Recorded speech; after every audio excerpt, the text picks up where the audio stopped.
Assalamualaikum. Bertemu lagi kita dalam channel Cik Ya.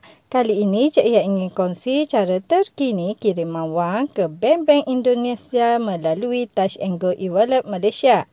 Tapi sebelum tu boleh subscribe channel Cik Ya sebagai sokongan.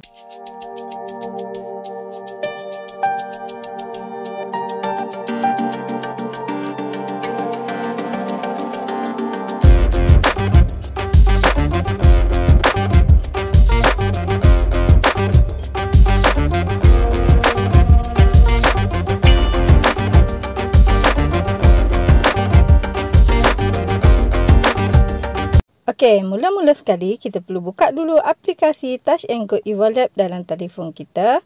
Kemudian di paparan utama akaun Touch 'n Go e-wallet kita ni, kita perlu pastikan akaun Touch 'n Go e-wallet kita mempunyai wang yang cukup untuk kita kirimkan wang ke Indonesia.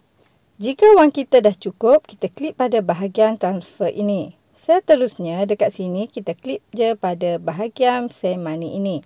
Lepas tu akan keluar paparan transfer ini.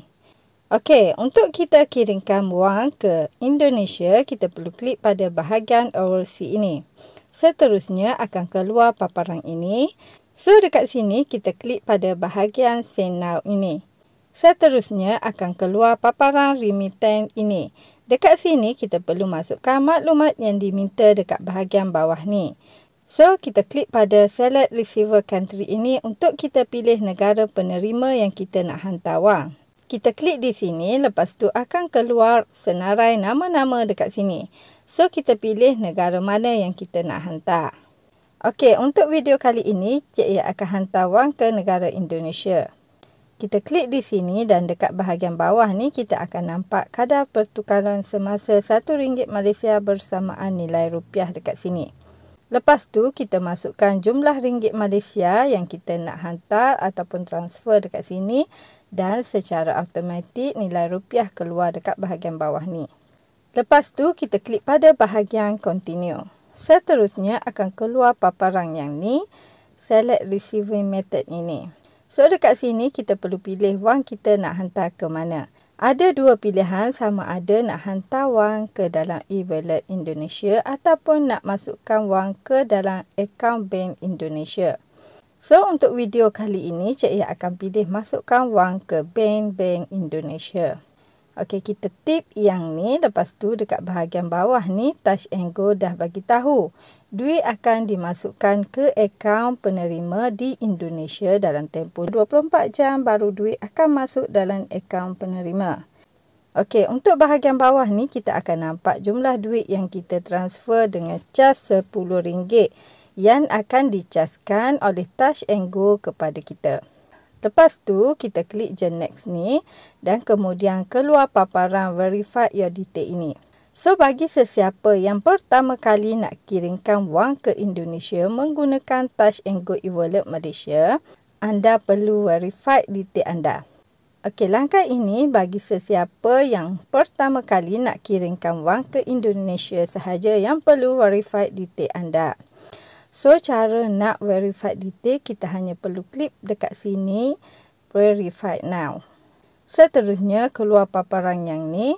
Dekat sini, kita perlu masukkan maklumat bank Malaysia kita. Kita boleh guna maklumat mana-mana bank yang kita ada di Malaysia. Dan diingatkan, kita tak boleh guna maklumat bank Malaysia orang lain, ya. Kita klik je di sini dan akan keluar senarai nama bank-bank di Malaysia. So, dekat sini kita pilih je bank Malaysia mana yang kita nak guna. Lepas tu, kita masukkan nombor akaun bank Malaysia dekat bahagian bawah ni. Seterusnya, kita tik pada kotak kecil ni sebagai tanda persetujuan kita mengikut terma dan syarat AML ataupun anti-money laundering ini. Ini semua adalah syarat-syarat yang telah ditetapkan oleh Bank Negara Malaysia. Okey, lepas tu kita klik next ini. Seterusnya kita dibawa ke paparan receiver ini. Dekat sini kita klik je simbol tambah ni untuk kita tambah maklumat orang yang kita nak kirimkan wang ke Indonesia itu. Lepas tu akan keluar paparan macam ni. Dekat sini kita perlu masukkan nama orang yang akan terima wang kita tu. Lepas tu kita klik je dekat relationship ataupun hubungan Dan kita boleh pilih je hubungan orang yang kita nak kirim duit tu dengan kita. Seterusnya, kita masukkan nombor telefon orang yang kita nak kirim duit tu dekat bahagian bawah ni. Lepas tu, kita klik je continue. Kemudian, keluar paparan bank detail ini. So, di sini kita perlu masukkan maklumat bank penerima orang yang kita nak kirim wang dekat sana. Kita klik je pada select bank ini. Lepas tu akan keluar paparan senarai bank ini. So, kita buat pilihan bank Indonesia mana yang kita nak kirim wang. Lepas tu, kita perlu masukkan nombor akaun bank penerima Indonesia. Seterusnya, kita klik continue. Lepas tu akan keluar paparan confirm detail ini. So, dekat sini kita klik je confirm. Seterusnya, keluar paparan addition detail ini. So, di sini kita perlu masukkan purpose of payment, iaitu tujuan kiriman wang kita ini. Lepas tu, kita masukkan juga source of fund, iaitu sumber keuangan kita dekat sini. Seterusnya, kita tik pada bahagian sending of money ini. Kita tik yang ni jika kita kirim wang untuk kita sendiri, ataupun tik yang bawah ni jika kita tolong orang lain untuk kirim wang ke Indonesia. Lepas tu, kita klik continue. Seterusnya, keluar paparan confirmation ini. Dekat sini, kita perlu semak semua maklumat yang kita isi tadi. Jika dah betul semuanya, kita tik pada kotak kecil ini sebagai tanda persetujuan kita terhadap terma dan syarat kiriman wang kita menggunakan remittance Touch 'n Go e-wallet ini. Lepas tu, kita klik confirm. Seterusnya, keluar paparan confirm payment ini. So, kita klik je pay. Dekat sini, kita kena masukkan nombor PIN Touch 'n Go e-wallet kita. Kemudian, kita scan muka kita di paparan ni.